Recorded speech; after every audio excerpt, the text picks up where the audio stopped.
The curiosity of the council room was quiet, too quiet. 12 alien leaders sat around a long silver table. Their faces were different. Some had scales, some had fur. Some had no mouths at all, but they all shared the same expression. Worry. Above them, a glowing map of the galaxy floated in the air. A red dot blinked near the edge. That dot was Earth. Humans, said Counselor Vex. A tall creature with eyes that never blinked. We must understand them. They are not like us, said another. They build weapons during peace. They train for war, even when no enemy is near. Some say they are dangerous, whispered a third. Some say they enjoy conflict. No one laughed. The council had ruled this part of the galaxy for over 2,000 years. They had solved wars, cured plagues, and brought peace to many worlds. But humans were a mystery they could not solve. Every species the council had ever met had wanted peace. Every species except one. Humans. The council had watched Earth for years. The humans had no great empire, no huge army in space, yet somehow no one dared attack them. Why?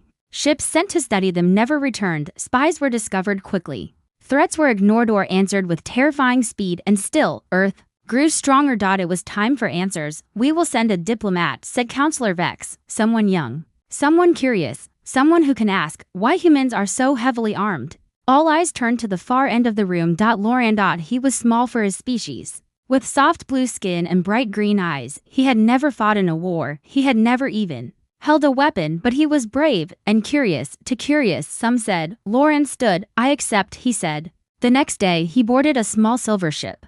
The journey to Earth would take only a few hours through the gate. But for Lorian, it felt like entering a storm with no map. He had read stories about humans. Some said they were heroes, some said they were monsters, others said they were both. He wanted the truth. As his ship left the gate and entered the solar system, Earth came into view. Blue, green, and white like a living jewel floating in the dark. Beautiful, Lorian whispered. His ship sent a signal. Within seconds, Earth replied. A voice came through the speaker, deep, calm. Humans, state your purpose. I come in peace, Lorian said. I represent the Galactic Council. I seek knowledge. There was a long pause.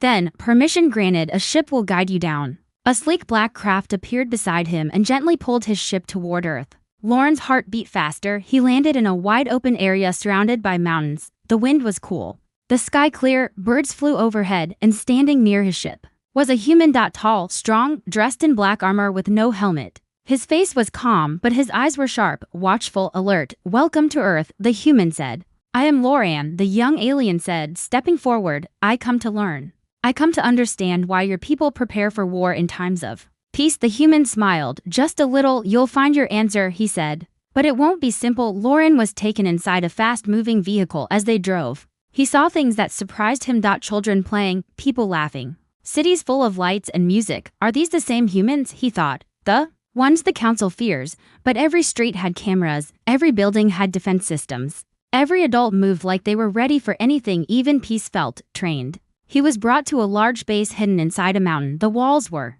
thick, the guards were silent, everything felt prepared. He met the leader. General Ross, a human with silver hair, sharp eyes, and a voice like stone. You want to know why we're dangerous? Ross asked. Yes, Lorian said. Why does your kind carry so many weapons? Why do you build war machines when there is no war? Ross leaned forward. Because we remember. Remember what?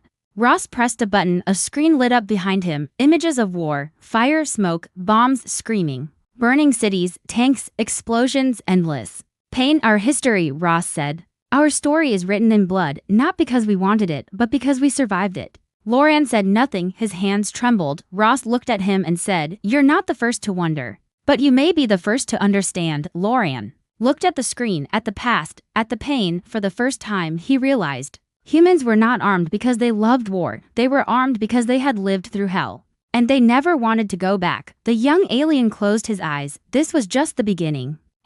Welcome to Earth. Lorian had never felt nervous before, but now, as the armored vehicle rolled deeper into Earth's mountains, his heart beat fast. The air was thin here, cold, sharp. The human soldier driving didn't speak much. He only glanced at Lorian now and then, as if studying him. We're almost there, the soldier said quietly. Lorian nodded. Outside the window, he saw wild forests, tall cliffs, and watchtowers hidden between rocks. Birds flew overhead, but no animals were near the road. It felt like Earth itself was watching. At last, the vehicle slowed. A large metal gate slid open, and they entered a massive underground base. Lorian was surprised, not by the technology but by the silence. No one shouted. No alarms rang. Everything was calm. Focused, he was led down long corridors, walls of steel. Red lights blinking slowly, cameras in every corner. He passed humans of all kinds, men, women.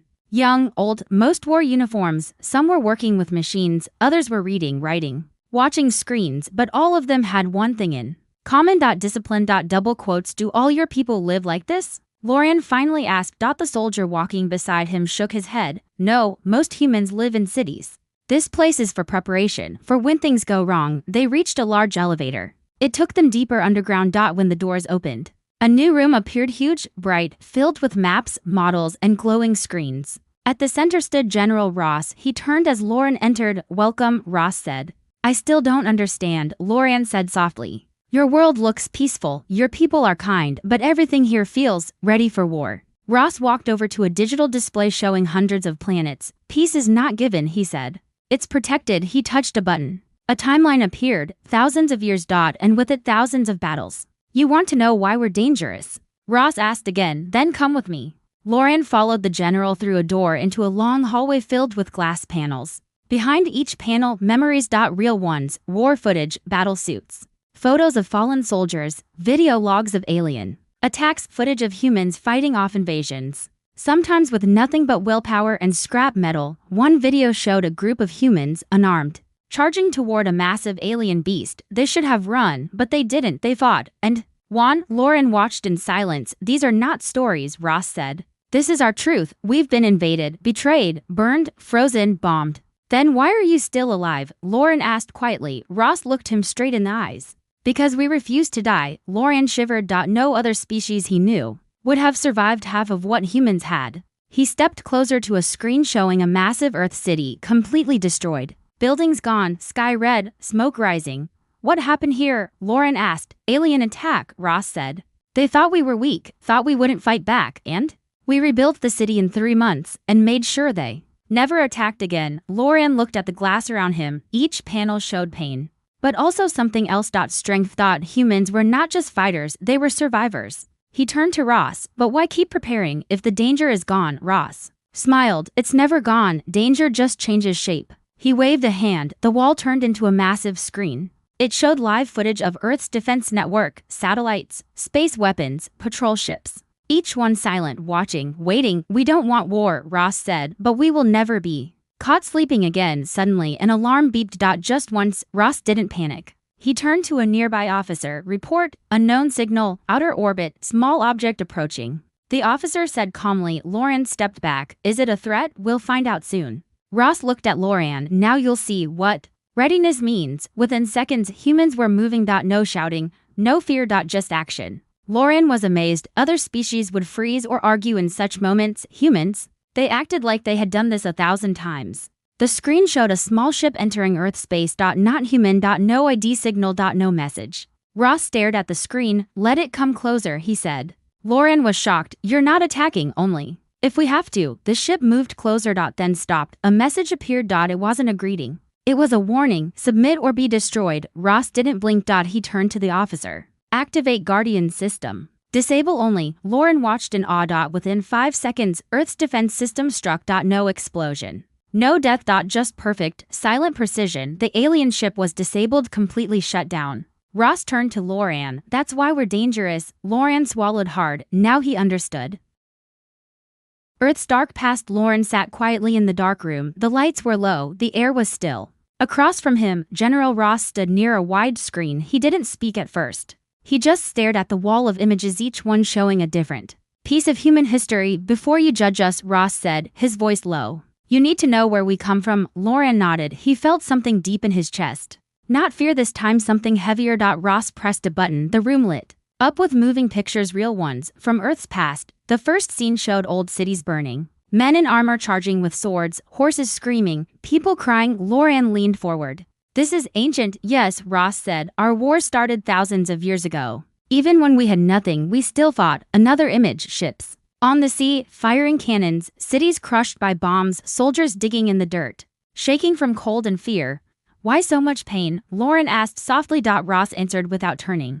Because we fought each other, over land, over power, over fear. The screen changed again. Now Lorian saw images from the modern age. Tanks rolling through cities, planes dropping bombs, Entire nations turned to dust. Then came the worst part. Nuclear fire. Huge mushroom clouds rising above the earth, people running but nowhere to run. Lauren's hands trembled. You did this to your own world. Ross turned and looked him in the eyes. Yes, Lauren couldn't understand, but why survive? Why not give up? Ross walked closer. Because giving up would mean all the suffering meant nothing. The screen now showed something different. Children in burned clothes, helping each other, doctors working with no rest, soldiers pulling civilians out of rubble, a man carried an injured child through fire. A woman shielded others with her own body. We are not proud of our past, Ross said. But we are proud that we kept going. Lauren watched silently. Humans had destroyed much, but they had saved even more. Ross continued. We learned the hard way. Every war taught us something, and the biggest lesson, he looked at Lauren.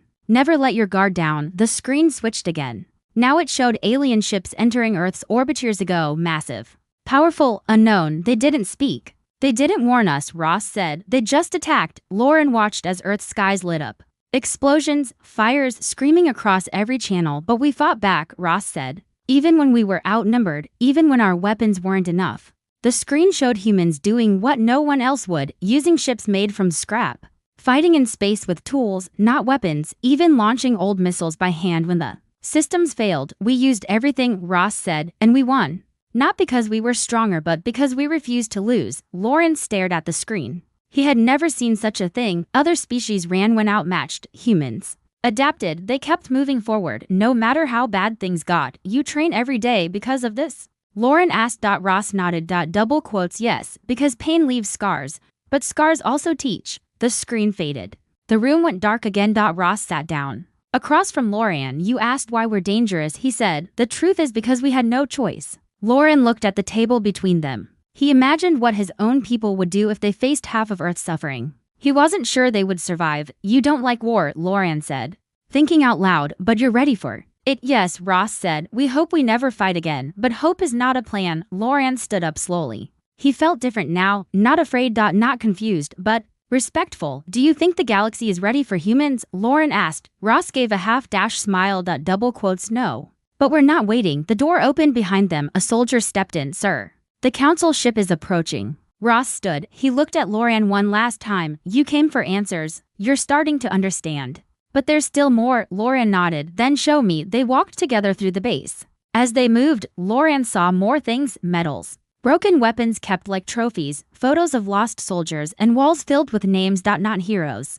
Just people who did what they had to do. He understood now. Humans were not dangerous because they wanted power. They were dangerous because they had been pushed too far, too many times. And they refused to fall again. Lauren whispered to himself, maybe they are the galaxy's shield. Ross stopped at the edge of a training hall. Soldiers moved in perfect rhythm. Young ones, old ones. Focused, ready. Lauren stared. He knew now that Earth was not just a planet. It was a warning and a promise. Asterisk. The quiet war. The wind blew gently over the mountain base. As Lauren stepped outside for the first time in days, the air smelled clean. The sky was wide and blue. Birds chirped softly in the trees nearby. Peaceful.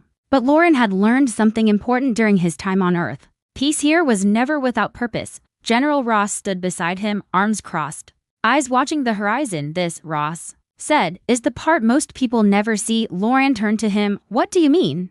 The quiet war, Ross replied. They walked back inside, past heavy doors and silent corridors, into a large room filled with screens and blinking lights. Hundreds of humans sat at consoles, calm, focused. Some spoke in whispers, some just stared at the data flowing past. This is our watchtower, Ross said. We don't shoot first, but we always see first. Lauren watched the humans work. None of them looked tired. None looked bored. It felt like they were waiting for something. Ross led him deeper. Another room. This one darker, colder, a round stage in the center. Around it, 10 human soldiers stood still. Ross nodded. The lights turned red.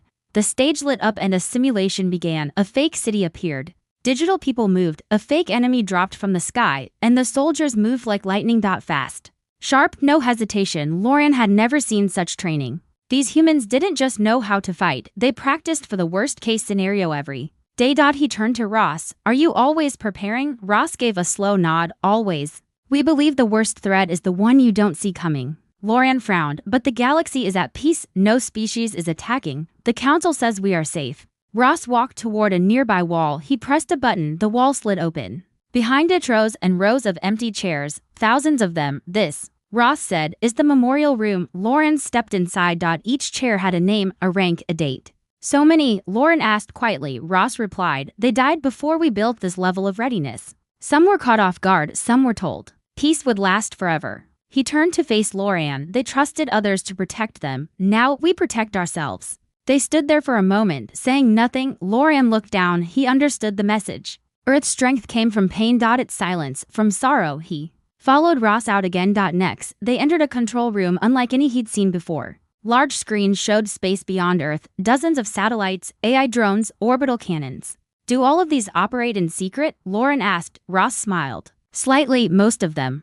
Lauren looked at one screen showing a massive machine orbiting Earth silent, hidden behind a cloaking field. What is that? Guardian-class satellite, Ross said. If Earth is ever attacked again, that thing will see it first. Lauren couldn't believe it. So, your war continues, but it's hidden. Ross looked at him. We don't fight it with guns, we fight it with preparation. He stepped closer to a console, pressed a key. And suddenly, a list appeared on the screen. Enemies. Not ones Earth was fighting now, but ones that might attack one day. Rogue empires, mercenary fleets, unknown signals in deep space. You keep track of all of them? Lauren asked. Ross replied. Every day, every hour. But why? Lauren asked. You've already proven your strength. Ross looked serious now. Because peace is not permanent. We treat it like glass, beautiful, fragile. One wrong move and it shatters. Lauren felt a strange chill, not fear, something deeper. Respect. These humans didn't brag. They didn't march through the stars waving their weapons. They stayed quiet. Hidden. But behind that silence was power. And discipline. Ross led him to one final chamber. There, Lauren saw a long hallway filled with lockers. Each one marked with a name. Ross opened one. Inside, only a helmet and a note. What's this? Lauren asked. A promise, Ross said. Every soldier who trains here knows they may never fire a weapon. But if one day the signal comes, he closed the locker, they'll be ready. As they walked out, Lauren asked one last question. Do other species know about this quiet war? Ross shook his head. Some suspect, most ignore it, until they push too far. Lauren said nothing. He understood now. The galaxy feared humans not because of what they said, but because of what they didn't say. And because of what they might do if pushed. The test stars above Earth sparkled peacefully that night, but something was coming. Lauren stood in the command center beside General Ross. The room was quiet. Everyone worked calmly at their stations, yet Lauren could feel it. Something was wrong. One screen began to flash red. Unidentified object entering the outer defense zone. A young officer said. Ross stepped forward.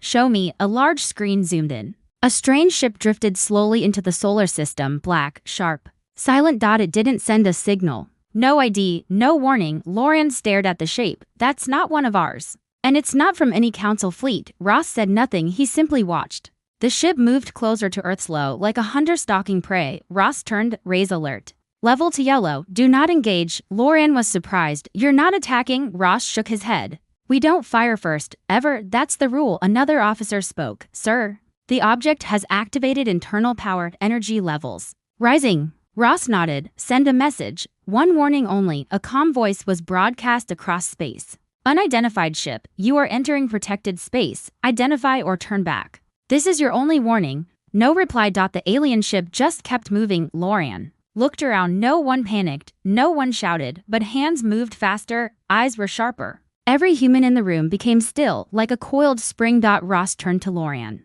You're about to see what we prepare for. Suddenly, the enemy ship responded, a single signal, one sentence, Earth must kneel or burn. Ross didn't blink. He turned to his officers. Activate all Guardian units, lock weapons. Target only. Lauren asked. You're not going to destroy it, Ross replied. We don't kill unless there's no other choice. But we will shut them down. The base shook slightly as Earth's defense systems woke up. High above the planet, hidden satellites uncloaked, massive cannons rotated into position, space drones lit up like stars. The enemy ship didn't stop. Instead, it fired a blast of energy shot toward Earth's upper orbit, but the beam never hit. Earth's Guardian shield caught it. A glowing dome flashed in the sky, absorbing the attack. Ross gave the next order. Now. From orbit, Earth struck back. 3 invisible beams, silent and surgical, hit the enemy ship's engines within seconds. The craft stopped moving, dead in space. Powerless. Lauren's eyes widened. That was instant, Ross said quietly. It had to be. The screen zoomed in on the alien ship. No damage to the hull, no explosion. Just a ship frozen like a fly in a spider's web. We disabled it completely, Ross said. No one on board is hurt, but they're going nowhere. Lauren stared at the screen in silence. That entire battle took less than 60 seconds. No shouting. No fear. Just action. He looked at Ross. You knew what it was going to do. Ross shook his head. No. But we planned for it anyway. Lauren's voice dropped. Is this what you call the test? Ross nodded. We don't want them, but when they come, we pass them. Lauren turned back to the screen. He could only imagine how other species would react to this kind of defense. Quiet, fast, merciful, but absolute. What will you do with them? Lauren asked. Ross replied. We'll tow them out of orbit, disable their weapons, return them home. You're letting them live? Ross looked Lauren in the eyes. We are dangerous, yes, but we are not monsters. Lauren walked away from the screen, deep in thought. He had heard stories of Earth's strength. Now he had seen it, and it wasn't just their weapons. It was their control. Their patience, their discipline. He had once thought humans were violent because they liked war, but now he understood the truth. They were ready because the universe wasn't safe.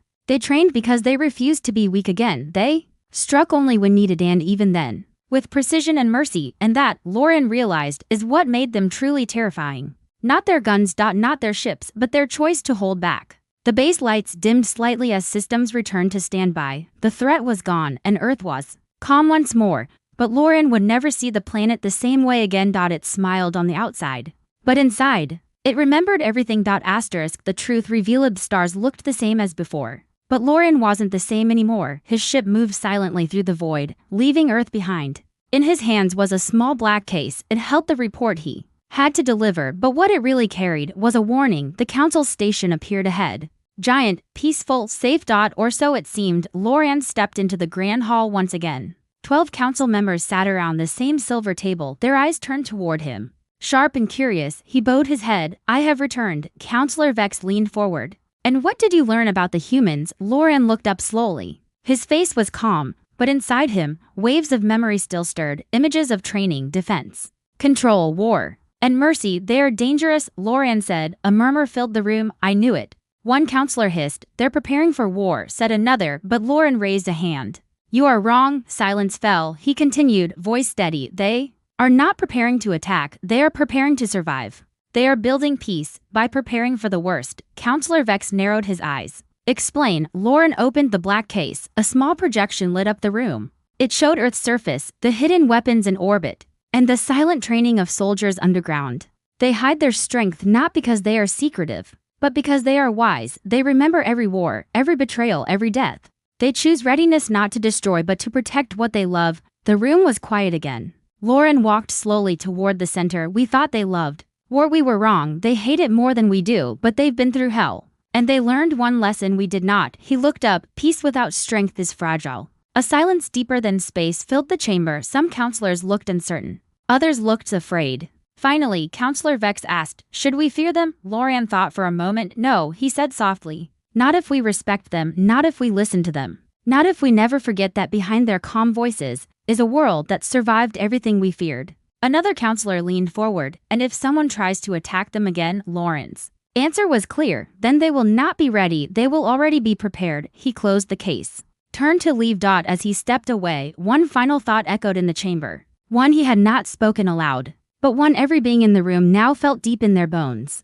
Humanity is not the galaxy's greatest threat. They are its final warning. Outside the station, stars kept shining. Earth spun quietly in the distance. Peaceful. Still. But never unguarded.